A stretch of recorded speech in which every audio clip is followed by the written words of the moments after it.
tardes a todos nuestros socios y amables seguidores. Bienvenidos a este webinar emergente de la Sociedad Mexicana de Medicina de Emergencias, y a nombre del doctor Daniel Sánchez Arreola, le doy la más cordial bienvenida a todos ustedes.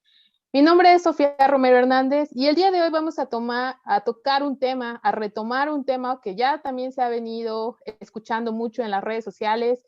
Ha habido muchas noticias, hemos tenido incluso información que no es real, pero es importante hablar el día de hoy sobre los casos del nuevo brote que se ha declarado a nivel mundial de hepatitis aguda grave infantil por una causa desconocida. Aparentemente los estudios, nos han demostrado hasta este momento que no hay una etiología clara al respecto, pero que está sobre todo atacando a los menores de edad, a los menores de 12 años, y como especialistas en medicina de urgencias, como médicos de primer contacto, debemos de estar preparados, sobre todo en esta época del año, en el cual también se presentan casos de hepatitis. ¿Cómo vamos a abordar a estos niños? ¿Qué les vamos a ofrecer? ¿Cómo vamos a hacer este diagnóstico diferencial? ¿Cómo vamos a hacer esas notificaciones epidemiológicas? Y bueno, el día de hoy tenemos a dos grandes expertos con quienes vamos a abordar este tema. En primera instancia, la doctora Angélica Barros Hernández, quien es especialista en pediatría y es urgencióloga pediatra, quien nos va a hablar sobre cómo abordar a estos pacientes de manera inicial en el servicio de urgencias y en primer contacto. Y en una segunda instancia vamos a tener una entrevista con el doctor Raúl Contreras Omaña, quien es hepatólogo, gastroenterólogo e investigador, y que ha estado trabajando y colaborando muy activamente con la Sociedad Mexicana de Medicina de Emergencias. Y bueno, sin más preámbulo, vamos a dar paso a esta primera parte del tema con la doctora Angélica Barros. Hola, buenas tardes, ¿cómo están? Soy la doctora Angélica Barros Hernández, soy médico pediatra y urgenciólogo pediatra.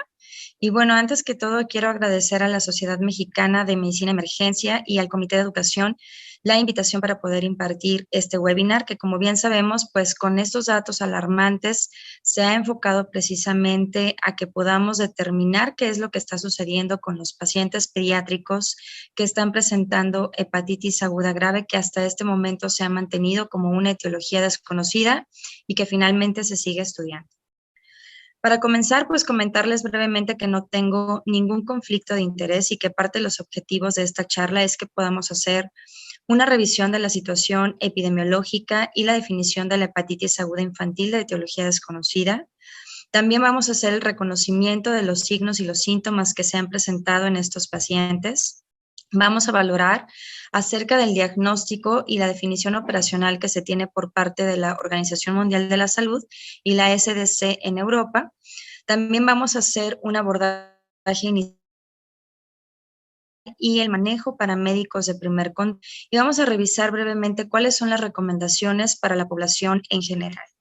Pues bueno, ¿desde cuándo inició esto? Tenemos que precisamente estos casos empezaron a ser reportados a partir del 5 de abril del 2022 en Reino Unido, que fue quien notificó por primera vez a la Organización Mundial de la Salud sobre un incremento en la notificación de casos de hepatitis aguda de causa desconocida en niños que eran previamente sanos y menores a 10 años de edad que eran residentes de Escocia.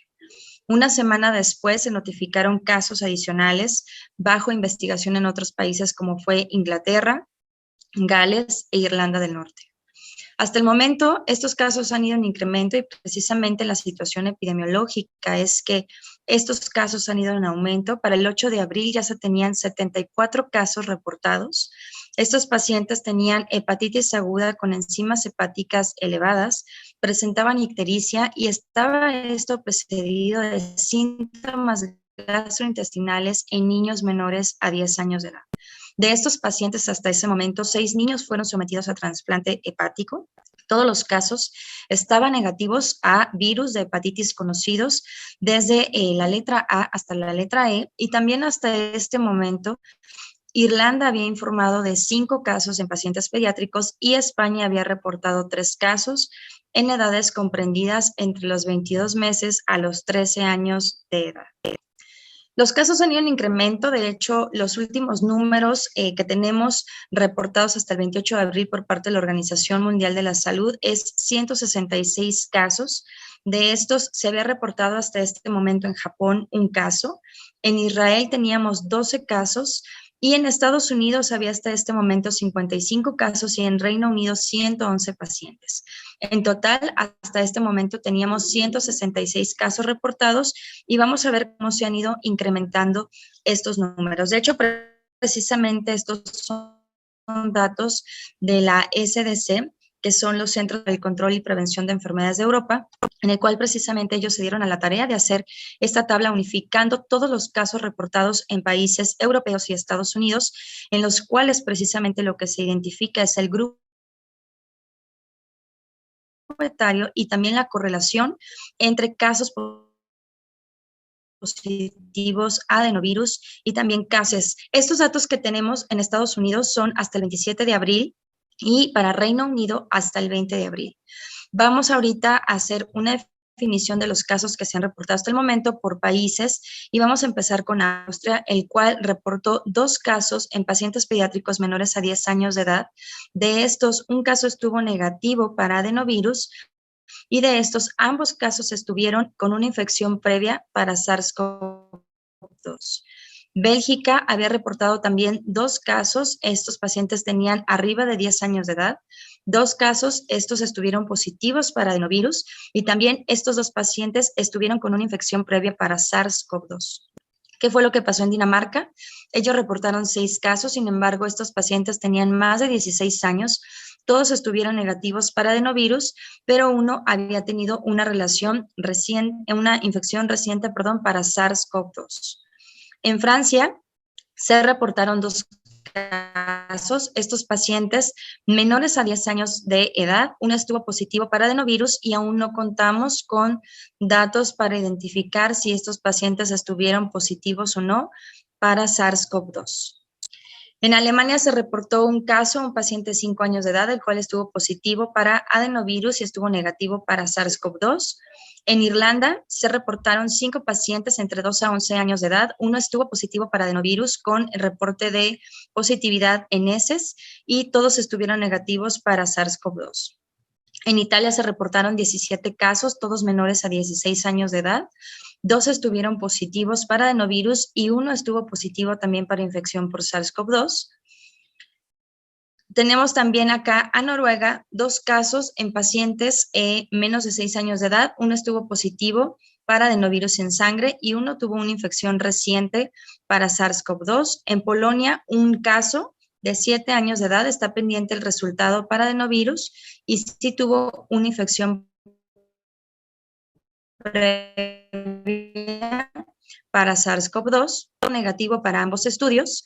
Y tenemos aquí que en los países en donde más casos se han venido presentando precisamente, tenemos aquí a España, el cual tiene 12 casos hasta el momento reportados entre 18 meses a 16 años de edad. 1 estuvo positivo para adenovirus y también un paciente estuvo positivo para infección por SARS-CoV-2. En Reino Unido hasta este momento se tenían 111 casos reportados, todos menores a 16 años de edad, 40 casos positivos para adenovirus y 10 positivos para infección por SARS-CoV-2. Y en Estados Unidos hasta este momento igual 55 casos reportados, de estos 11 casos positivos para adenovirus y 3 casos positivos para una correlación con infección por SARS-CoV-2. Entonces, hasta este momento, como les había comentado previamente, 166 casos reportados, de estos 51 casos positivos para adenovirus y 13 casos positivos para infección por SARS-CoV-2. Hasta la fecha, estos números han ido incrementando, se han notificado hasta los últimos reportes 348 casos probables en 21 países, incluyendo 26 niños que han requerido trasplante hepático y 15 países que han informado 5 o menos casos. Es por eso que estos datos han sido alarmantes, ya que han ido en incremento, y es por eso que también a nivel mundial, pues esta emergencia epidemiológica se ha notificado para saber cuál es la casuística o cómo se ha venido comportando en la población pediátrica. Hasta el momento tenemos los casos confirmados, de los que ya se han confirmado como tal. Sabemos que son pacientes pediátricos de 1 a 16 años de edad, que el 10% de los casos han requerido de un trasplante hepático y que también hasta este momento solo se ha notificado a nivel mundial una defunción. ¿Cuáles son los datos clínicos que han presentado estos pacientes? Hasta este momento lo que tenemos es que estos pacientes han presentado hepatitis aguda, una inflamación del hígado, se presentan con ictericia, tienen enzimas hepáticas elevadas, que precisamente es AST o ALT de 500 o más de 500 unidades internacionales sobre litro, y que datos característicos específicamente en estos pacientes es que sí se han reportado síntomas gastrointestinales que incluyen dolor abdominal, diarrea y vómito. Y algo también que se ha reportado en estos casos es que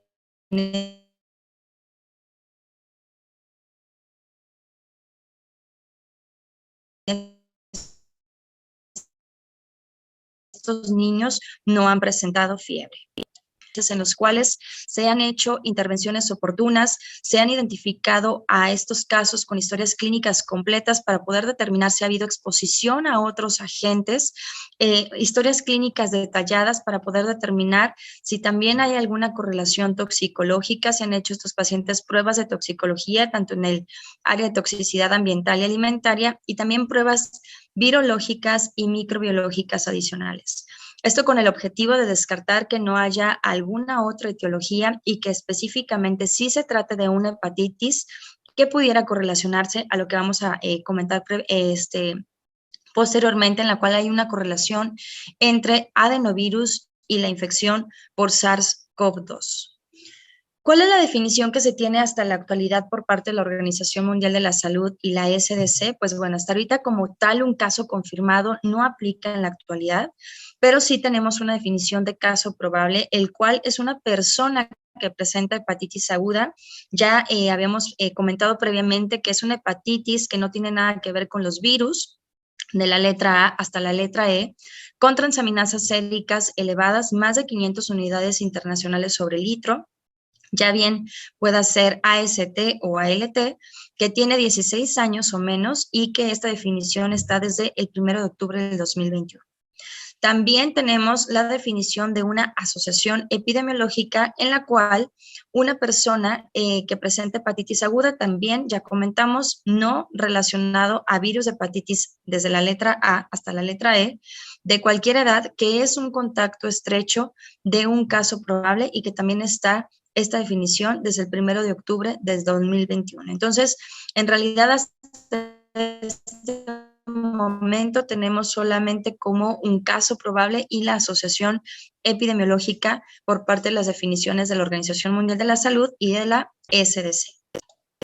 ¿Cuál es la etiología que se tiene hasta este momento? ¿Qué es lo que se ha sospechado y qué es lo que tenemos hasta este punto de evidencia? Pues bueno, sabemos que los virus de la hepatitis A, B, C, D y E no se han encontrado en estos pacientes, pero que el 72% de los niños que tienen hepatitis aguda grave en el Reino Unido, sí, a los que se les realizó la prueba de un adenovirus, sí se identificó un adenovirus, y de estos 18 casos se hizo una subtipificación en Reino Unido, y los cuales fueron reportados o se identificó un adenovirus 41F, que es hasta el cual en el momento se ha estado estudiando. Vamos a hablar un poco precisamente de este adenovirus que se ha identificado, el subtipo 41F. Y bueno, pues el adenovirus es un virus icosaédrico que no tiene envoltura, que tiene un genoma del ADN de doble cadena, pertenecen a la familia Adenoviridae y tienen un diámetro de aproximadamente 90 nanómetros. Hay 120 serotipos de diferentes especies, incluidos los humanos. Estos se clasifican en genotipos desde la letra A hasta la letra G, y las formas de transmisión del adenovirus incluyen gotas, una transmisión fecal oral y también por contacto. Hay causas de infecciones, sobre todo a nivel respiratorio, también oculares, urinarias, gastrointestinales, y ocasionalmente estas pueden condicionar a hepatitis, sobre todo en aquellos pacientes que están inmunocomprometidos, que es en los cuales también se ha visto o se ha identificado que pueden causar o desarrollar cuadros graves.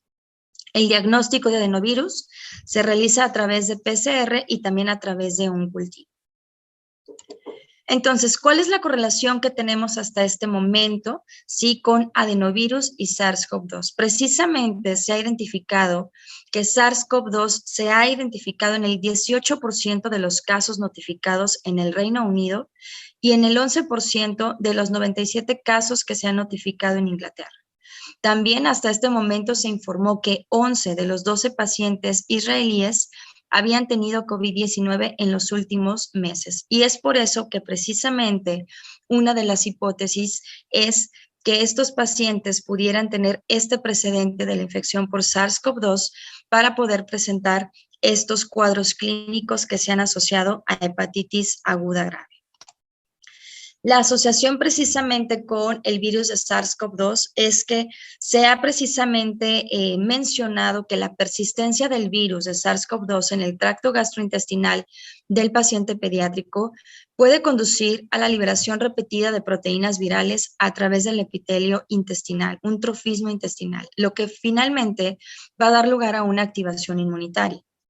Esta activación inmune repetida podría estar mediada por un superantígeno dentro de la proteína del pico del SARS-CoV-2 que se parece a la enterotoxina estafilocóxica B.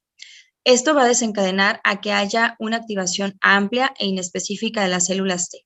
Y finalmente, esta activación de células inmunitarias mediada por superantígenos se ha propuesto como un mecanismo causal también del síndrome inflamatorio multisistémico en niños que ya se ha revisado previamente y en el cual precisamente en meses previos estábamos inmersos en la presentación también de estos casos en los pacientes pediátricos. Entonces, recientemente se publicó precisamente esta imagen que es muy ilustrativa por la revista The Lancet, por el apartado de gastroenterología y patología, en la cual precisamente se menciona esto que comentamos, ¿no? Que una vez que el paciente tiene una infección previa o una infección por SARS-CoV-2 y en la línea del tiempo se ha propuesto que precisamente estos pacientes pudieran tener reservorios virales y que estos reservorios pudieran favorecer a que haya una activación inmunitaria constante que nos pueda condicionar a la liberación de superantígenos. Si estos pacientes per se tienen una infección por este virus que es adenovirus, entonces lo que va a condicionar es que una vez que haya la activación del sistema inmunológico constante, se puedan seguir liberando estos superantígenos y que favorezcan a la activación, a que se potencien estos superantígenos, que se activen las células T y que finalmente el sistema inmunitario condicione a que estos superantígenos puedan detonar precisamente a que se presenten estos casos de hepatitis aguda grave. Finalmente es una de las hipótesis que precisamente se han hecho por estos autores, que es Peter Brodin y por el doctor Arditi, en la cual esta hipótesis finalmente, o lo que ellos mencionan, es que de los casos de hepatitis aguda grave en niños que se han notificado recientemente, sí podrían ser consecuencia de la infección por adenovirus con un trofismo intestinal en niños que previamente pudieran haber estado infectados por SARS-CoV-2 y que sean portadores de estos reservorios virales que puedan estar condicionando a la liberación de estos superantígenos. Entonces, con esta hipótesis, lo que ellos sugieren es que se investigue la persistencia del virus de SARS-CoV-2 en las heces, que también se investigue la desviación de receptor de células T y la regulación positiva de interferón gamma en los niños con hepatitis aguda, porque finalmente si se investiga y se llega finalmente a alguna conclusión de este tipo, esto podría proporcionar evidencia de un superantígeno del SARS-CoV-2 como un mecanismo en un huésped que está sensibilizado con un adenovirus del subtipo 41F. Si se encuentra suficiente evidencia de esta activación inmunitaria mediada por superantígenos, ellos lo que consideran es que se debe de considerar terapias inmunomoduladoras en niños con hepatitis aguda grave. Esto es lo que concluyeron los investigadores y lo que tenemos como evidencia hasta este momento. La Organización Mundial de la Salud lo que recomienda es que se realicen análisis de suero, de orina, heces y muestras respiratorias, así como también muestras de biopsia hepática siempre y cuando estén disponibles, con una caracterización adicional del virus que incluya la secuenciación, y es precisamente hacia donde vamos con los estudios que se van a estar realizando también en nuestro país. ¿Cuál es la situación epidemiológica en nuestro país, en México? Pues bueno, hasta el momento no se han identificado casos en el país. Se había mencionado recientemente que se habían notificado algunos casos probables, sobre todo en Ciudad de Nuevo León, y un caso que se tiene ahorita de un paciente pediátrico en Ciudad Valles. Sin embargo, todavía no se tienen los reportes confirmados por parte de vigilancia epidemiológica o lo que se ha establecido hasta este momento. Es que la Dirección General de Epidemiología establece la misma definición operacional de caso probable con base en lo emitido por la Organización Mundial de la Salud.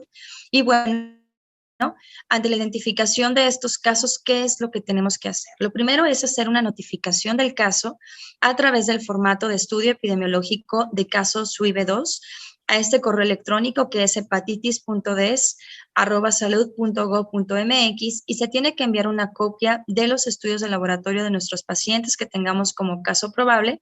Lo que se tiene que enviar es el panel viral, las transaminasas y un resumen clínico completo. Una vez que tenemos esto, sí, se tiene que, una vez que hacemos la notificación o el aviso epidemiológico, también en CONAVE, que es el Comité Nacional para la Vigilancia Epidemiológica, tenemos que enviar muestras para que se tenga que hacer el seguimiento de estos pacientes. ¿Sí? En caso de que no tengamos o que no contemos con un resultado positivo para virus de hepatitis desde la letra A hasta la letra E, se tienen que enviar muestras al INDRE, que es el Instituto de Diagnóstico y de Referencia Epidemiológica.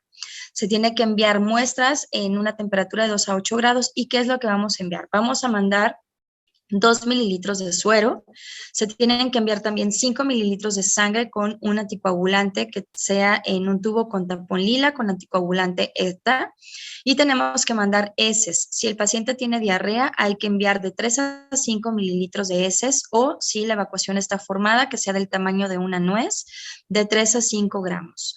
Esta muestra se tiene que enviar en un frasco de polipropileno. Y bueno, es importante aquí mencionar que la toma de heces debe realizarse dentro de los primeros 5 días de iniciados los síntomas de nuestro paciente. También se tiene que mandar un exudado faríngeo en un medio de transporte viral. Tiene que ser tomado con un hisopo de rayón, dacrón o cualquier otra fibra sintética con un mango de plástico de 2.5 mililitros de medio de transporte viral y también dentro de los primeros 5 días de que se hayan iniciado los síntomas de nuestro paciente. Y en caso de que nuestro paciente haya fallecido, se tiene que enviar una biopsia de tejido pulmonar, 2 centímetros cúbicos o bien tejido hepático en un medio de transporte viral. Entonces, esto es lo que nosotros tenemos que enviar al INDRE, que es el Instituto de Diagnóstico y Referencia Epidemiológica, para que se comience a hacer el estudio de caso probable. ¿Cuáles son las recomendaciones que se tienen hasta el momento para la población en general? Pues bueno, como comentamos, precisamente esta asociación que se ha estado haciendo con adenovirus del subtipo 41F tiene que ver con el mecanismo de transmisión que ya comentábamos, que son medidas de contacto por gotas y fecal oral. Entonces, parte de las recomendaciones es que se haga un lavado de manos de forma frecuente con agua y jabón o solución alcohol gel, que también se laven las manos con agua y jabón antes y después de preparar alimentos, después de ir al baño o que hayamos cambiado un pañal, sobre todo en los niños. Se tiene que cubrir boca y nariz al estornudar o toser, de preferencia usando un pañuelo de papel y tirarlo a la basura. Se tiene que evitar compartir alimentos, bebidas, cubiertos y platos. También hay que limpiar y desinfectar frecuentemente juguetes y objetos que puedan ser llevados a la boca de los menores, así como también las superficies de uso común. Hay que estarlas limpiando y desinfectar espacios en los que se haya encontrado una persona enferma y evitar el contacto cercano con la misma. También tenemos que asegurar que el agua de consumo sea potable y garantizar el manejo higiénico de los alimentos. Esto es muy importante para precisamente evitar el riesgo de estos contagios por adenovirus 41F. Entonces, una vez que nosotros tenemos la definición de un caso probable, ¿qué es lo que vamos a hacer? ¿Cómo se van a mandar las muestras? ¿Y para qué nos van a servir estas muestras? Este es el esquema de trabajo con base en la matriz de muestra para investigación de hepatitis aguda de etiología desconocida que se va a estar realizando en el INDRE. Y una vez que nosotros tengamos un paciente en estas condiciones que tenga hepatitis aguda, ya comentábamos que presente ictericia o que tenga transaminasas elevadas más de 500 unidades internacionales sobre litro, ya sea de AST o ALT, y que no cumpla criterios con hepatitis viral desde la letra A hasta la letra E, y que pueda haber tenido o precedido síntomas gastrointestinales como diarrea, vómito, dolor abdominal y que no haya presentado fiebre, bueno, pues entonces se considera un caso probable y lo que tenemos que hacer es la toma, ya mencionábamos, de suero, de plasma, de heces y un exudado faríngeo. ¿Qué es lo que se van a hacer con estas pruebas? Pues bueno, aquí les voy a explicar lo que se va a realizar en el Instituto de Diagnóstico y de Referencia Epidemiológica. Con el suero lo que se va a realizar es que se van a correr si pues los virus tanto de hepatitis A hasta la letra E, ¿sí? Y lo que se va a hacer es quimioluminiscencia. Se va a tomar aquí IgM para hepatitis A, IgM para hepatitis E, antígeno de superficie para hepatitis B, así como también IgM para hepatitis B y anticuerpos para hepatitis C. También se va a tomar una PCR para hepatitis A y para hepatitis E, y se va a tomar una carga viral para virus de hepatitis C y para virus de hepatitis B. También en suero, por parte del Laboratorio de Enfermedades Febriles, se va a hacer una ELISA para virus de Epstein-Barr y se va a tomar también IgM, IgG y también IgG-EBNA para virus de Epstein-Barr. ¿Qué es lo que se va a hacer en plasma? En plasma también lo que se va a estudiar pues son los virus de la hepatitis desde la letra A hasta la letra E. Se va a hacer PCR para hepatitis A y para hepatitis E y también carga viral en plasma para virus de hepatitis C y para virus de hepatitis B. En plasma también por parte del Laboratorio de Enfermedades Febriles se va a tomar PCR para virus de Epstein-Barr, para citomegalovirus y para virus de herpes 6.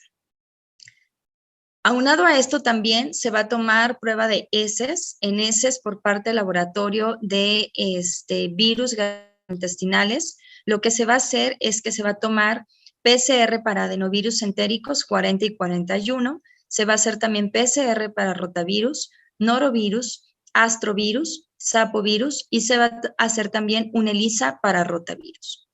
Por parte del laboratorio de poliovirus, aquí lo que se va a hacer es un cultivo y PCR para enterovirus no polio y se va a realizar un exudado faríngeo por parte del laboratorio de virus respiratorios en los cuales se va a hacer PCR para adenovirus, bocavirus, enterovirus, metaneumovirus para influenza 1, 2, 3 y 5, coronavirus, virus sincitial respiratorio, se va a hacer también influenza A, H1N1 y H3N2, influenza B y también para virus de SARS-CoV-2. Lo que se tiene aquí como objetivo, lo que se nos ha comentado, es que precisamente se va a hacer inicialmente la prueba en suero y una vez que se tengan negativos estos resultados, se van a correr al mismo tiempo la muestra de plasma, de heces y de exudado faríngeo. Y bueno, pues finalmente les voy a presentar el algoritmo que es básicamente esto que les acabo de explicar, lo que vamos a realizar, que es el algoritmo para la investigación de hepatitis aguda de etiología desconocida en nuestro país. Una vez que tenemos la definición de caso probable, entonces vamos a comenzar a hacer toda la secuencia. Aquí lo importante es que sepamos que cuando tenemos ya un caso probable a todos estos pacientes, el objetivo es que al 100% se les muestre con todos los estudios que les acabo de comentar previamente, que va a ser en suero, en plasma, en heces y el exudado faríngeo. Y el objetivo de todo esto es que finalmente culminemos también con un estudio de metagenómica para que se pueda hacer la identificación del patógeno emergente. Entonces, bueno, por mi parte sería todo. Sin embargo, vamos a continuar con el doctor Raúl Contreras Omaña, que finalmente él también nos va a comentar acerca de los diagnósticos diferenciales, cuál es el tratamiento, cuáles son los criterios para el trasplante pediátrico que se han tenido hasta este momento, ¿sí? En la población pediátrica. Les agradezco mucho la atención, les dejo mis datos por si quisieran tener alguna información de esto que acabamos de presentar para que se los pueda yo enviar. Les dejo mi correo y les dejo un teléfono y les agradezco mucho a todos. Gracias por la invitación y gracias por acompañarnos en este webinar. Gracias. Regresando a este webinar, vamos a dar paso a la entrevista que tenemos con nuestro experto, el doctor Raúl Contreras Omaña, quien, como menciono, es hepatólogo, gastroenterólogo y es investigador.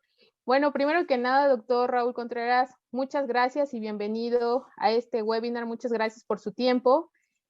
No sé si nos quisiera comentar algo, pero de manera inicial me gustaría hacerle la primera pregunta, que arrojamos una encuesta en las redes sociales y la primera pregunta que nos hacen todos los médicos que trabajan en los servicios de urgencias y primer contacto es si se ha demostrado, doctor, realmente que estos casos de hepatitis aguda grave infantil tienen relación con el SARS-CoV-2, con la vacuna que se administró a los niños en otros países, o está relacionado con el PIMS. Bueno, antes que nada, muchísimas gracias por la invitación. Es de verdad un honor para mí que me consideren para colaborar con ustedes en la Sociedad Mexicana de Medicina de Emergencias.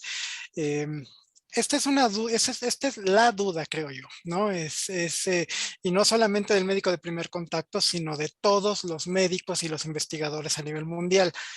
¿Qué es esta hepatitis? ¿No? Nosotros formamos parte de un chat de expertos a nivel nacional en WhatsApp, donde están infectólogos muy reconocidos en Twitter, por ejemplo, como mi maestro, el doctor Francisco Moreno, o el doctor Macías, gente que está muy metida en la investigación de SARS-CoV-2, y la verdad es que hasta la fecha no se tiene una certeza de cuál es la causa de esta hepatitis. Entonces, ya de entrada, insisto, esa es la pregunta. No hay nada que demuestre cuál es la causa. Llama la atención el hecho de que son casos muy separados, muy aislados, que se presentan a miles de kilómetros de distancia unos de otros y que son niños, todos menores de 12 años, 16 años, que no tuvieron nunca contacto entre ellos, que no viajaron o que no se conocieron. Entonces, eso hace muy difícil suponer cuál es la causa de esta enfermedad. Hay varias teorías que se están barajando en cuanto a la causa de esta hepatitis de causa desconocida. La primera es un adenovirus. De momento es la teoría más sólida, la más fuerte. En el mayor porcentaje de los casos, lo que se ha aislado en estos niños son adenovirus, y eso es una teoría muy interesante, porque los adenovirus suelen ser virus generalmente considerados no inofensivos, pero sí leves y muy frecuentes en los niños. Entonces, llama la atención que un adenovirus pueda provocar esta respuesta inflamatoria tan fuerte, pero es la teoría hasta el momento la más aceptada. No hay tampoco evidencia como tal de que todos estos casos estén provocados por SARS-CoV-2. Algunos, muy pocos de los casos, en el estudio, sobre todo en las biopsias, se han encontrado partículas virales de SARS-CoV-2, pero es un porcentaje muy pequeño en niños, y generalmente esto sucede en niños no vacunados. Y esto nos lleva a otra de las teorías que habla de los famosos superantígenos, que pudiera ser una sobreexposición a los antígenos del SARS-CoV-2 y que pudiera estar provocando esta respuesta inflamatoria descontrolada, como el síndrome de respuesta inflamatoria de los niños que se describía con el SARS-CoV-2, que puede ser una respuesta antigénica muy, muy grande, ¿no? A la fecha, y esto sí es algo que quiero aclarar, no hay evidencia de relación con la vacunación. Y esto es algo que sí es importante porque puede despertar muchos temores en la vacuna de los niños y en la necesidad de vacunarlos. No existe evidencia de que esté asociado con alguno de los tipos de vacuna. De hecho, muchos de los casos se han presentado en niños no vacunados o en países donde todavía no hay vacunación infantil. Entonces, no podemos decir que tiene que ver con la vacuna. La teoría que a mí en lo personal me parece más interesante es la que dice que el hecho de haber tenido a los niños tan restringidos durante la pandemia, ¿no? tan alejados unos de otros, pudo haber comprometido su sistema inmune. Esa es una teoría que está saliendo, sobre todo en España, que dice que los niños necesitan tener contacto entre ellos para fortalecer su sistema inmune y para compartirse virus. El hecho de haberlos tenido aislados pudo haber provocado una subexposición a antígenos, una falta de exposición antigénica, y que ahora que están regresando a la normalidad y están recibiendo contacto con estos virus relativamente comunes como el adenovirus, sus respuestas inmunes no están siendo adecuadas, están siendo alteradas, están siendo más grandes de lo normal, y que esto pudiera estar provocando estos cuadros. Yo creo que a la fecha las dos teorías más sólidas son adenovirus, provocado por esta falta de contacto entre los niños que no permitió su maduración inmune durante 2 años, y algunos casos hay evidencia de partículas de SARS-CoV-2. El resto de teorías son todavía menos probables, ¿no? La de superantígenos, la de que tenga que ver con vacunación, en realidad es muy poco probable. Otro virus ajeno, no hay evidencia de momento. Así es, doctor. Muy importante esto que usted nos comenta, puesto que pues la información que aparece en redes sociales a veces malinforma a la población, incluso a la población médica, sobre estos casos aislados que, como bien define, han sido en diferentes países, que los niños no tienen ninguna relación o no se han encontrado relaciones. Efectivamente, la mayoría de estos niños no han sido vacunados. Entonces, muchos de ellos se encontraban en aislamiento. Y justamente ese es el otro punto que nos lleva a la siguiente pregunta. Algunos de los temores que tenían los padres, también los maestros, al regreso a la escuela nuevamente, sobre todo en este grupo de niños de edad preescolar y escolar, puesto que los de secundaria entraron un poco después, y este grupo específico preescolar y escolar, al regresar nuevamente a la escuela y estar nuevamente en exposición justamente con sus compañeros, han vuelto a presentar cuadros respiratorios, cuadros gastrointestinales. ¿Cómo saber, doctor, cuándo esos niños deben de ser referidos de las guarderías, de los kinder o de la primaria a un servicio de emergencias y poder estar alerta también en los servicios de urgencias o de primer contacto, las unidades de medicina familiar? ¿Cuándo tener ese criterio para decir, este niño lo voy a aceptar y voy a dar una alerta epidemiológica ante una sospecha que puedo llegar a tener, porque puede estar ante un brote de una hepatitis aguda, grave, de origen desconocido? Pero también tomar en cuenta que, de acuerdo a su expertise, doctor, nos comentaban y hemos leído también en las noticias que muchos de estos niños con hepatitis aguda, grave, viral, no contagian al resto de su familia. Entonces, ¿cómo saber cuándo llevarlos al hospital y al primer contacto y cuándo decidir referirlos? Esta es otra muy buena pregunta. Yo siempre comento con mis pacientes, los niños se enferman y eso es normal y se deben de enfermar. En la etapa preescolar y escolar es la etapa de máxima formación de anticuerpos y es la etapa de máxima exposición del sistema inmune a agentes desconocidos. La vida escolarizada precisamente permite ese intercambio de agentes infecciosos entre los niños que van fortaleciendo sus defensas. Entonces, obviamente los niños van a enfermar y eso hay que tenerlo muy en mente porque no es siempre un caso de alarma, ¿no? No es siempre un caso de alerta. ¿Van a empezar los resfriados en los niños? Sí, claro, es esperado. ¿Y van a empezar las infecciones digestivas? Sí, claro, estamos en temporada de calor y van a empezar las diarreas y los niños van a empezar a convidarse los alimentos. Los niños van a empezar a enfermarse, lo que no se habían enfermado en 2 años, y eso es normal, es esperado. Ahora, comentábamos antes de la entrevista, no hay que perder de vista que estamos en temporada de hepatitis contagiosas en niños. Es decir, la temporada de calor es la temporada de hepatitis A en los niños y de hepatitis E en adultos, que en México también es muy frecuente y es una causa de hepatitis aguda y también viene de alimentos contaminados. Entonces, hay que tener mucho cuidado y muchas reservas de calificar cualquier caso de hepatitis como una hepatitis de causa desconocida de estas que están surgiendo en el mundo. Es mucho más probable en estos momentos en México que un niño presente una hepatitis A, porque estamos justo en la temporada de brotes de hepatitis A, que es lo más común cada año, y no que presente una hepatitis de estas de causas desconocidas, ¿no? Comentábamos justo eso, que de los casos que se estaban comentando en México y que había temor, al final resultaron ser hepatitis A, y es lo esperado, estamos en la temporada, y los niños desarrollan hepatitis agudas de abril a agosto, esa es la temporada, y el pico máximo viene de mayo a julio.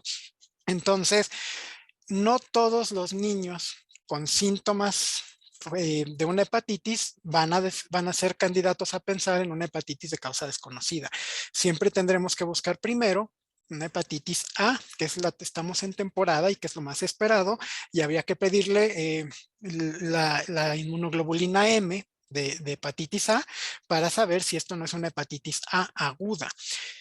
Si salen las pruebas de anticuerpos o de inmunoglobulinas de IgM negativa, entonces ya podríamos pensar en otras causas de hepatitis. Pero antes de alarmarnos, siempre hay que buscar una hepatitis A aguda en los niños que desarrollen síntomas.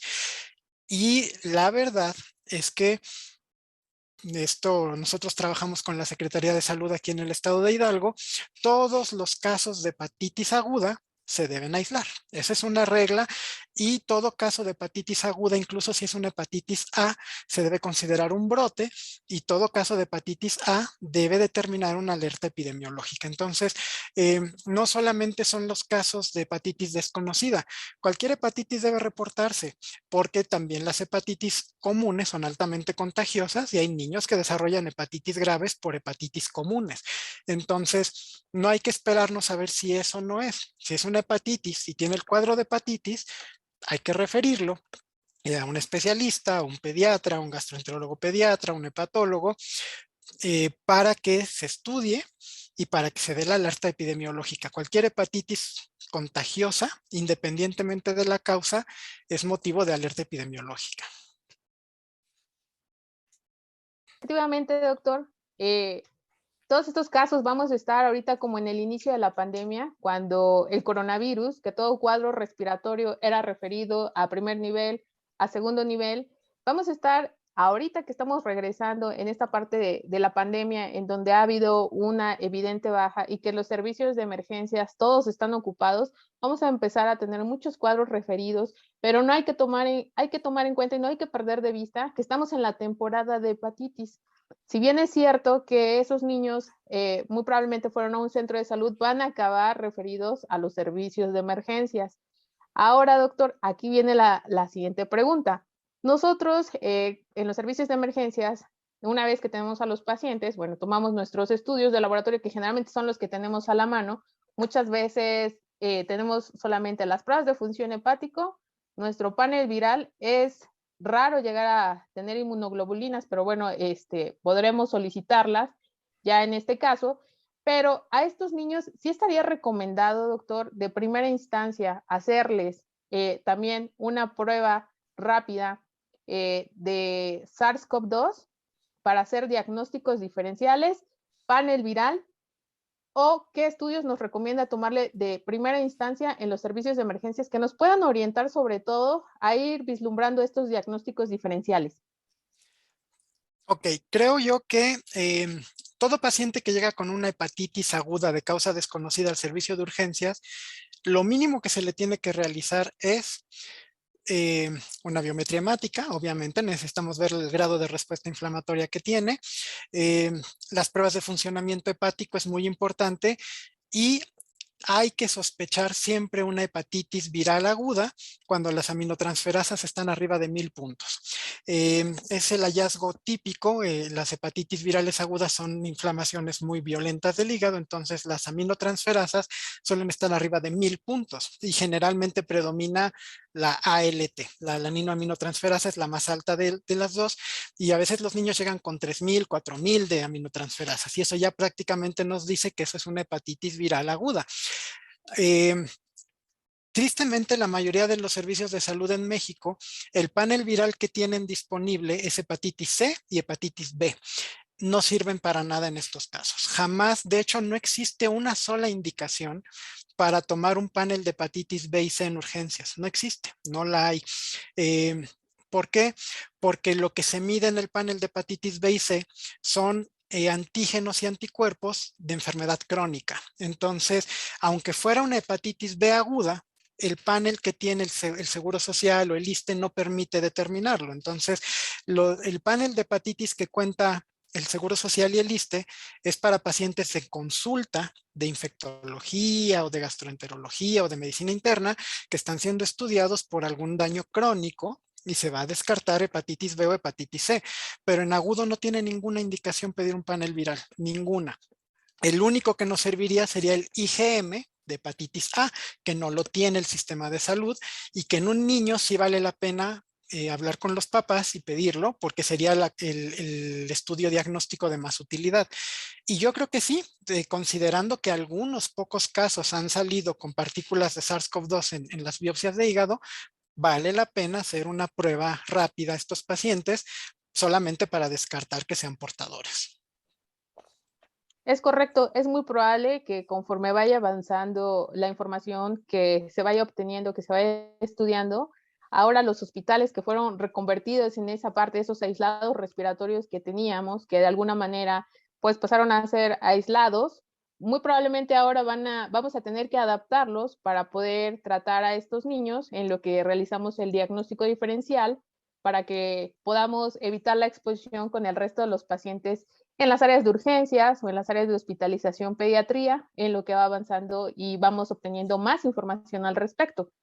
Doctor, y a estos pacientes, algo que vimos mucho con el SARS-CoV-2 es que de repente muchos de estos niños llegaban de primer contacto, o estos pacientes llegaban de primer contacto con medios particulares, y hubo realmente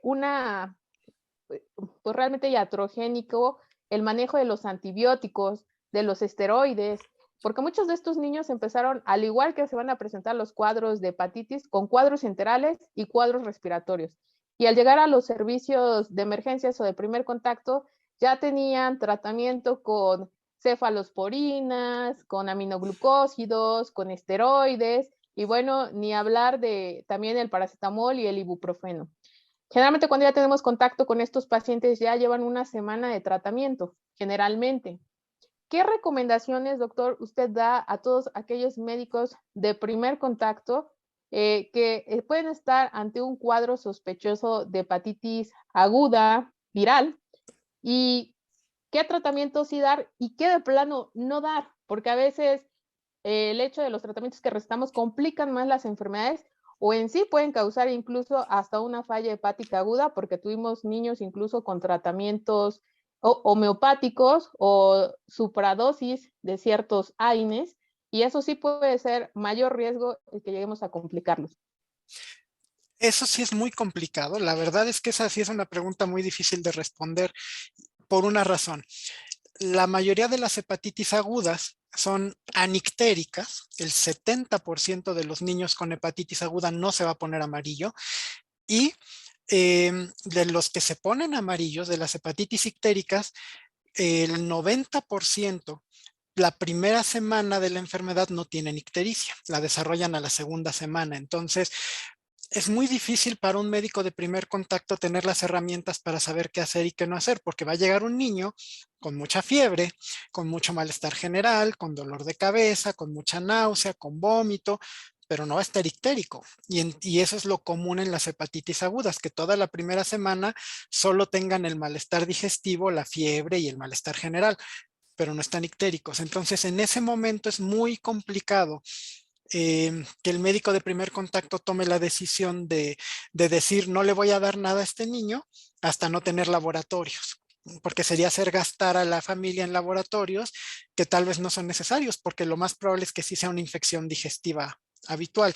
Más bien aquí la recomendación es irnos con cautela con los medicamentos, usarlos con mesura, usar los antibióticos de primera elección a las dosis indicadas al peso del niño, moderarse en el uso de los antiinflamatorios porque son hepatotóxicos y nefrotóxicos, usarlos moderadamente, y si vemos que ese niño no mejora en sus síntomas en 2 días de tratamiento y persiste el malestar y persiste la fiebre y persiste el dolor, la náusea, entonces sí ya podríamos sospechar que se trata de otra cosa, como una hepatitis, y ahí no esperar demasiado. Si en 2 días o 3 de tratamiento el niño no mejora, mejor solicitarle estudios y referirlo a un pediatra, porque de otro modo este pequeño se puede complicar.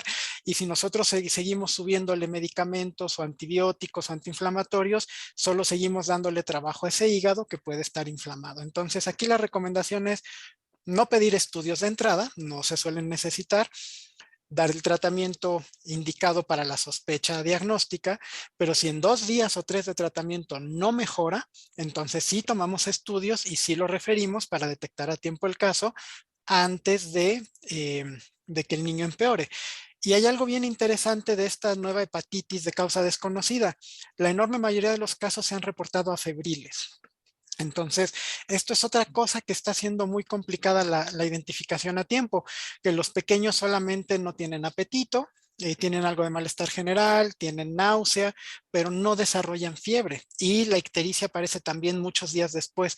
Entonces, una elevación de aminotransferasas o una ictericia en un niño que no tuvo fiebre, eso sí nos podría hacer sospechar en una hepatitis de causa desconocida. Por hepatitis A, generalmente siempre son febriles. Es correcto, doctor.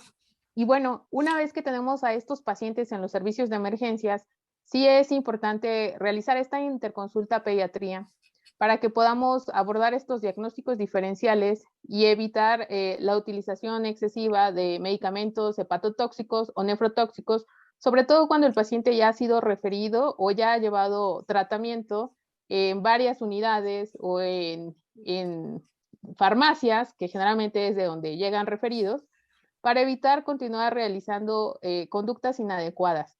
Ahora, doctor, ¿cuándo podemos saber que este niño tiene criterios de severidad para sospechar en un trasplante hepático? Esto lo comentamos, puesto que muchos casos de los que se han mencionado en Reino Unido y en Europa han mencionado que los niños han requerido, en muchos de los casos, internamiento en las terapias intensivas pediátricas y que en algunos casos estos niños han requerido trasplante hepático.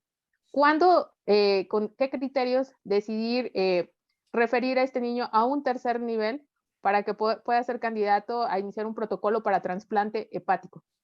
Ok, este es un tema que a mí me gusta mucho y hemos dado varias charlas en los congresos de la Sociedad Mexicana de Medicina de Emergencia sobre este tema.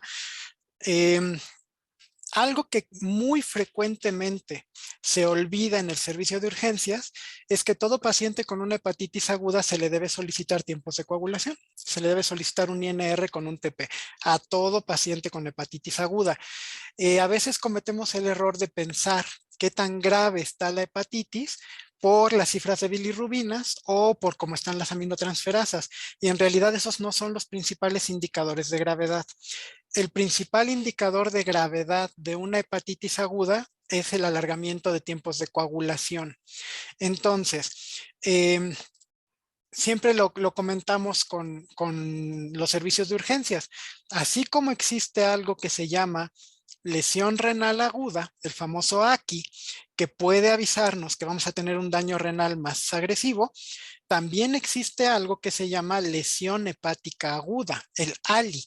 Y la lesión hepática aguda son los cambios en los laboratorios que ya nos están avisando que esa hepatitis ya no tiene un comportamiento habitual, ya es una hepatitis de comportamiento severo.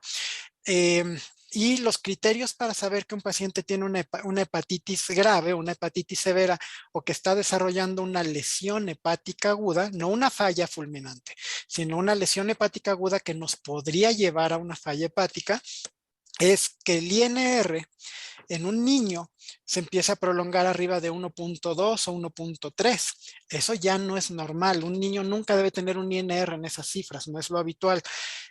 Sobre todo si al principio tenía el INR en menores rangos o si tenía laboratorios previos con INR normal y en la hospitalización tiene 1.2, 1.3, eso ya nos está avisando que ese hígado ya está sufriendo para producir factores de coagulación, ya está desarrollando una lesión hepática aguda. Los tiempos de coagulación son el principal predictor de riesgo de severidad.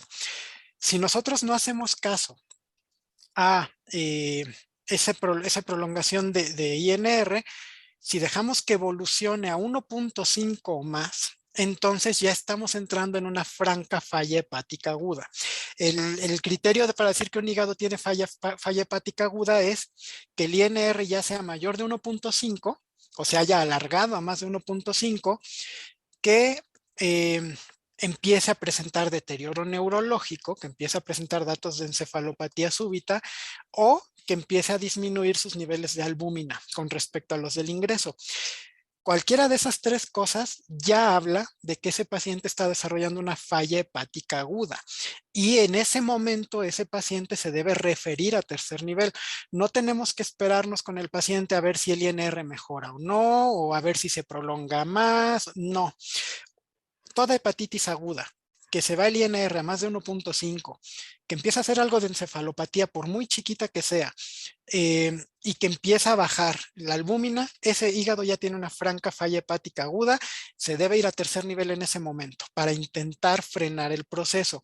Si yo intento quedármelo para ver si lo puedo manejar y se me empiezan a ir los tiempos de coagulación a 2, 2.5, a 3, la albúmina se me empieza a bajar a 2.5, a 2, y en ese momento ya lo refiero, ya ese hígado se quemó bastante, ya perdimos mucha masa hepática en esos días, y en tercer nivel ya van a tener poco que hacer y ya van a tener que pensar en un trasplante de urgencia. Pero lo primero en el servicio de urgencias es identificar la lesión hepática aguda. Ese paciente que tiene una hepatitis aguda, que los tiempos de coagulación no pasan del 1.5, pero ya no están normales, están entre 1.2, 1.3, ese hígado ya está sufriendo, ya nos está avisando que algo no está bien, que ya la masa hepática está empezando a perderse, y en ese momento se debe de interconsultar a pediatría o a gastroenterología pediátrica. Y si los tiempos se nos van arriba de 1.5, eso ya es una falla hepática aguda. No hay que esperarnos a lo que dicen los criterios de trasplante del King's College y todo eso, que no, que el INR arriba de 6 y que las bilirrubinas arriba de 40. Eso ya es un caso gravísimo. Ese es un niño ya con un riesgo de mortalidad inminente mayor al 90% a 48 horas. Para que eso sucediera, es porque alguien no identificó a tiempo una lesión hepática aguda. Entonces, si identificamos a tiempo la lesión hepática y los tiempos empiezan a prolongar, si en ese momento interconsultamos o referimos, ahí todavía se puede hacer mucho por detener el proceso de la lesión. Ya si se nos van los tiempos arriba de 3, lo más probable es que ese pequeñito acabe en trasplante. Muy importante lo que menciona, doctor, porque muchos en el servicio de emergencias efectivamente no llegamos a identificar estos pacientes que a lo mejor ya vienen referidos o que efectivamente ya tienen más de una semana de evolución, que primeramente estuvieron anictéricos y que tienen esta lesión hepática aguda. Ese paciente sí o sí, en lo que espera la referencia a tercer nivel, tiene que ser tratado en una terapia intensiva pediátrica.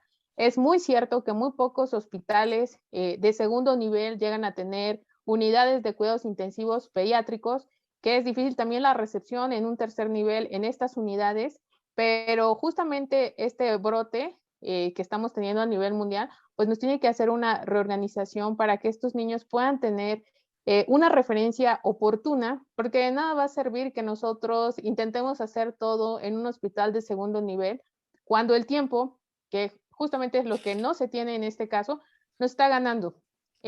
No es, podemos dar esa terapia de soporte, doctor. Está indicado dar alguna terapia de soporte como el MARS en estos niños. ¿Hay alguna investigación al respecto en los que entre lo que ellos pueden esperar un trasplante hepático en el caso de tener ya criterios para el mismo, y en qué hospitales o a dónde se pueden referir, tanto privados como públicos? Sí hay evidencia, ¿no?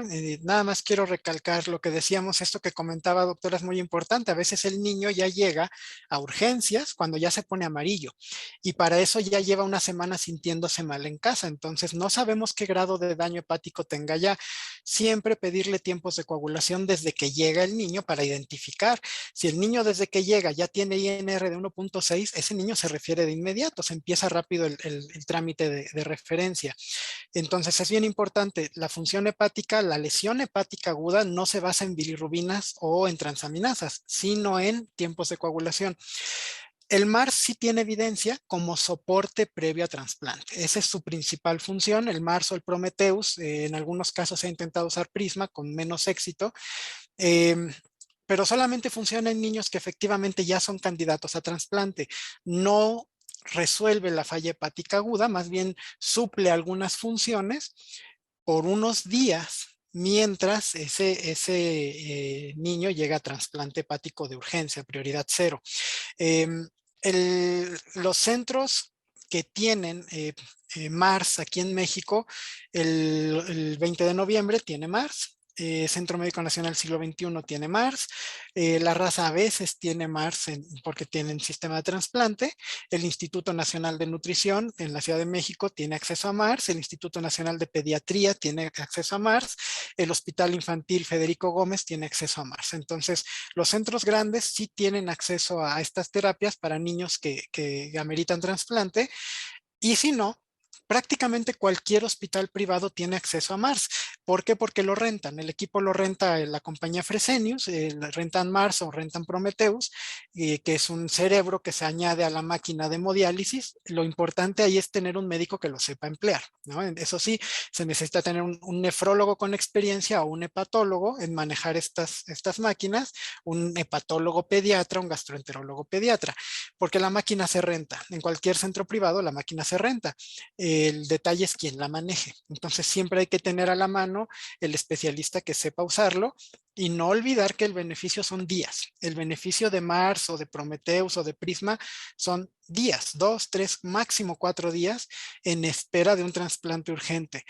Después de las 72 horas, el beneficio de la terapia de sostén empieza a bajar si no llega el niño a trasplante. Así es, por lo cual tenemos que apurarnos. Efectivamente, al ingresar a estos niños, como bien menciona el doctor, una de las piedras angulares que nos va a llevar a definir si este niño tiene lesión hepática aguda, pues es tomar esos tiempos de coagulación, no esperar, realizar la referencia de manera oportuna. Doctor, y mientras esperamos esa referencia que a veces tarda algunas horas, a estos niños están indicados sin que tengamos ninguna situación de efectos secundarios, es plasma fresco congelado, vitamina K, ¿nos sirve de algo? Ok, no, de hecho no sirve de nada, salvo para la coronaria del médico, ¿no? Está bien demostrado que administrar plasma en pacientes tanto con cirrosis como con falla hepática aguda no tiene ninguna utilidad. De hecho, es un problema para nosotros como hepatólogos cuando nos interconsultan y ya le pusieron plasmas al paciente. ¿Por qué? Porque así como lo primero que se altera cuando el hígado empieza a fallar son los tiempos de coagulación, nuestro indicador de que el hígado está empezando a funcionar son los tiempos de coagulación. Si el hígado empieza a funcionar, si el hígado empieza a desinflamar y empieza a mejorar, los tiempos de coagulación tenderán a mejorar. Pero si alguien ya le puso plasmas al paciente y ya los alteró, no va a mejorar en nada el pronóstico, pero a mí ya me alteró la manera de saber si mi tratamiento está funcionando o no. Y también se ha visto que la sobrecarga de volumen de los plasmas y la respuesta antigénica que pueden presentar puede empeorar la evolución de estos pacientes. Entonces, los plasmas frescos no están indicados en ninguna enfermedad hepática, ni aguda, ni crónica, ni en falla hepática fulminante, y menos en falla hepática, porque yo necesito monitorizar los tiempos de coagulación para ver si está respondiendo mi paciente. La vitamina K es un riesgo, porque podría ayudar un poco al hígado a sintetizar factores de coagulación, pero la respuesta inflamatoria descontrolada que tiene el paciente también los pone en un riesgo procoagulante. Y entonces se ha visto que administrarles vitamina K de manera innecesaria puede provocar trombosis. Trombosis de la vena porta, trombosis venosa profunda, tromboembolia pulmonar. Entonces acaba complicándose más el cuadro por la administración de vitamina K, que también es muy alergénica. Entonces, lo ideal es no administrar ninguna de esas dos cosas. La vitamina K nos puede llevar a un estado protoembrótico, procoagulante, y los plasmas aumentan la inflamación y me alteran el monitoreo de la función hepática. No hay que tenerle miedo a los tiempos de coagulación, hay que tenerle miedo al hecho de que el hígado no está funcionando. Si yo le pongo plasmas y llevo el INR de 3 a 1.5, no significa que el hígado esté mejor. Es decir, ese hígado sigue fallando, nada más yo estoy cubriendo lo que me está estresando y punto, pero eso no le ayudó en nada al hígado. Totalmente, doctor, y este es uno de los puntos más importantes de esta plática, puesto que efectivamente nosotros como médicos, al ver que el paciente está empezando con los tiempos prolongados, aunque no tenga datos de sangrado, y como lo hemos visto en los servicios de emergencias a todo este paciente, ya con hepatopatías, siempre queremos transfundirle plasma, queremos aplicarle vitamina K, y está demostrado efectivamente que no tiene ningún nivel de evidencia que altera estas situaciones y aumenta los riesgos protrombóticos que podemos llegar a tener en estos pacientes. Así que definitivamente es un buen momento para analizar otra vez este punto y hacer la invitación a todos que ustedes que trabajan en los servicios de emergencias de pediatría, que podemos estar ante estos casos, que no lo hagamos, no hay nivel de evidencia. Ahora, doctor. Sí, si me permite, doctora, un último comentario sobre Claro ese que sí. tema. Hay que recordar que el hígado produce los factores de coagulación, pero también los anticoagulantes. El hígado produce ambos, la proteína C, la proteína S, la antitrombina 3, se producen en el hígado. Entonces, lo que pasa es que lo único que podemos medir en los laboratorios de rutina son los tiempos de coagulación. Pero si pudiéramos medir en urgencias también los anticoagulantes, también estarían bajos, también estarían alterados. Entonces, tanto en enfermedad hepática crónica como en aguda, se mantiene todo el tiempo un equilibrio. Así como bajan los tiempos de coagulación, también bajan los anticoagulantes. Lo que pasa es que no los medimos y todo el tiempo se mantienen en equilibrio. Si yo le doy plasmas o vitamina K al paciente, lo que hago es descontrolar esa balanza y la inclino a favor de los procoagulantes y entonces tromboso al paciente, empeoro el cuadro, provoco isquemia hepática. Hay que recordar que el hígado produce también los anticoagulantes y la que pasa es que no los medimos, pero que no los midamos no significa que no estén bajos también. Por eso no se debe de hacer. El hígado mantiene su equilibrio. Si baja uno, baja el otro. Si no produce tiempos de coagulación, tampoco produce anticoagulantes. Si yo altero ese equilibrio, empeoro al paciente, lo deterioro. Correcto, doctor. Y desde el punto de vista de los padres, ¿qué recomendación, doctor, puede dar a todos aquellos padres que tienen hijos que están reinsertándose justamente al preescolar, al escolar y que bajo esta nueva noticia que actualmente en México, bueno, ya tenemos casos en Nuevo León, probablemente en Sonora, en Tamaulipas, como recientemente informaron el día de hoy? Muchos de ellos han optado incluso por sacar a sus hijos de las escuelas y regresar a ese aislamiento que teníamos. Doctor, ¿qué nos puede recomendar usted? ¿Es eso correcto? ¿Hay que continuar dejándolos en sus actividades normales? ¿Y qué medidas preventivas podemos aplicar para que podamos estar un poco más seguros? Porque estamos en la época definitivamente de hepatitis y es algo que tal vez sí podemos prevenir, pero que de alguna manera debemos de quitarnos ese temor. Esto es muy importante. No hay recomendación por el momento de volver al aislamiento, sobre todo recordando que una de las teorías es que el aislamiento provocó estos cuadros, ¿no? Que esa pérdida de contacto entre los niños esté provocando estas respuestas alteradas. Entonces, si los volvemos a restringir y los volvemos a aislar, nuevamente vamos a empezar con el ciclo. Las recomendaciones son las mismas que cuando estábamos en plena pandemia de SARS-CoV-2. Cubrebocas, ¿no? Mientras no haya evidencia de otra cosa, los adenovirus también se transmiten por vía respiratoria, entonces cubrebocas todo el tiempo en la escuela, inculcar a los niños el lavado de manos frecuente, que es la mejor manera de protegerse de una hepatitis aguda, por ejemplo, una hepatitis A, y de preferencia que los niños lleven los alimentos de casa, porque hay que recordar que muchos de estos virus vienen en alimentos sucios o mal desinfectados. Entonces, en realidad no hay todavía una indicación de que los niños no regresen al aislamiento o no salgan o no vayan a la escuela, no. Se mantiene el mismo semáforo epidemiológico con el uso de cubrebocas para seguir previniendo virus respiratorios, con el lavado de manos frecuentes y con los alimentos de preferencia provenientes de casa para evitar los riesgos. Y ante cualquier malestar, ¿no? Que vean al niño decaído, que se queja de dolor. Las hepatitis son muy escandalosas, provocan mucho dolores de huesos, dolores de músculos, malestar general, mucha fatiga, desgano en los niños, pérdida de apetito. Si ven esto, no esperar y mejor llevarlo al pediatra para que lo valore adecuadamente o al servicio de urgencias para que le hagan sus estudios y no estar vigilando a ver qué pasa.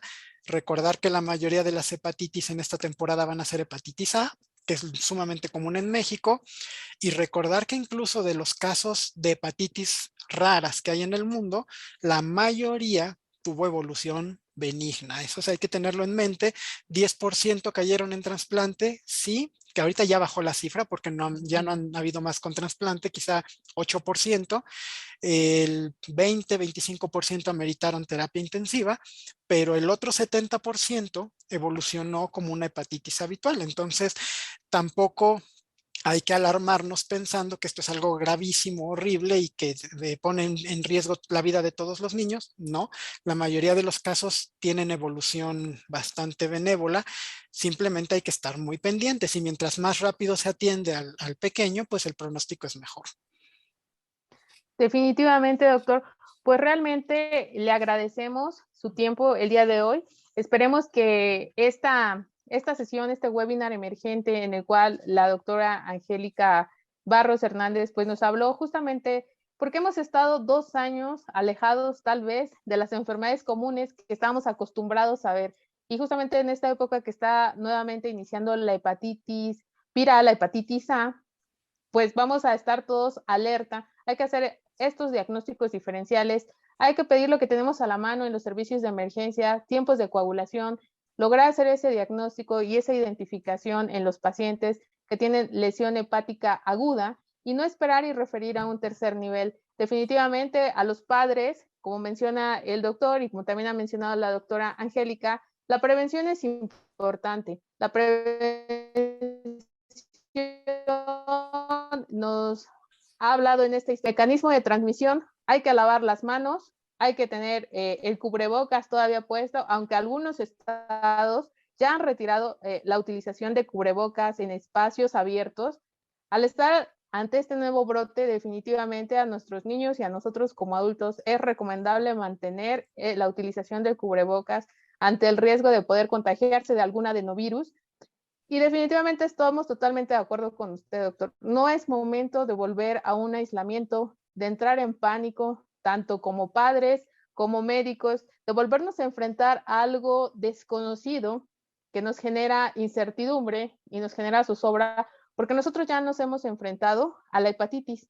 No hay que tratarla de alguna manera diferente o querer volver a hacer lo mismo que hicimos con el coronavirus y de repente sentir que si no estamos transfundiendo, que si no estamos tomando tiempos, inmunoglobulinas, que si no le ponemos todo lo que no ha mostrado nivel de evidencia, no estamos haciendo nada. Lo mejor que podemos hacer es hacer esta detección oportuna y referir a estos niños a tercer nivel, o si es necesario, como bien lo menciona el doctor, con un gastroenterólogo pediatra, con un hepatólogo, con pediatría, a las unidades de cuidados intensivos pediátricos, infectólogos también, doctor.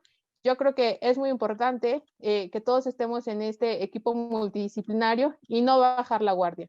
Doctor, no sé si les gustaría darnos un mensaje final a todos nuestros oyentes, escuchas, porque esta sesión, pues bueno, no solamente la ven el área médica, como está en las redes sociales libres, seguramente nos están sintonizando muchos padres de familia, muchos maestros y muchos compañeros pediatras que también están interesados todos los días revisando las actualizaciones de este tema.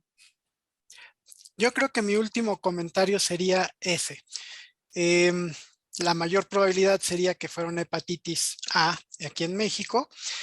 Ante cualquier duda, ese comportamiento típico de los niños con hepatitis, decaimiento, falta de apetito, mejor llevarlo al pediatra. El pediatra o su médico de cabecera decidirá si toma laboratorios para saber qué está pasando y ante la detección de cualquier cuadro de hepatitis, reportarlo para hacer el cerco epidemiológico.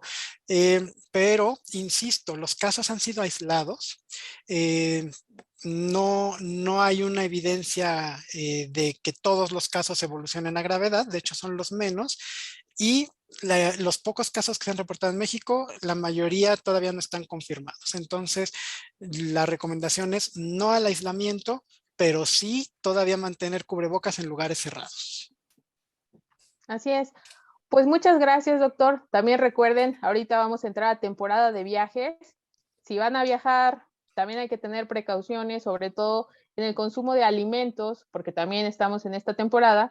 Pero muchas gracias, doctor, por todo su tiempo, a la doctora Angélica Barros por también hablarnos de este tema importante y pues comentarles que a nombre de la Sociedad Mexicana de Medicina de Emergencias y a nombre del doctor Daniel Sánchez Arreola, les agradecemos a todos que nos acompañaran el día de hoy. Vamos a estar todavía en actualización. Si hay más información, si tenemos más información respecto al tema, pues vamos a tenerlos informados, sobre todo porque nosotros somos el primer contacto de esos niños. Muchos de nosotros somos padres, madres, algunos de nosotros trabajamos también en guarderías. Entonces es importante estar todos actualizados y no generar un pánico innecesario o tratamientos innecesarios.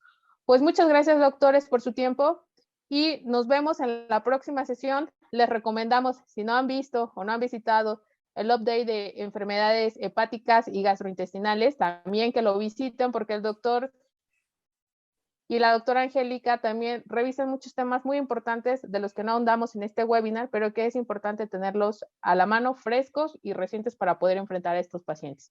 Muchas gracias a todos y nos vemos.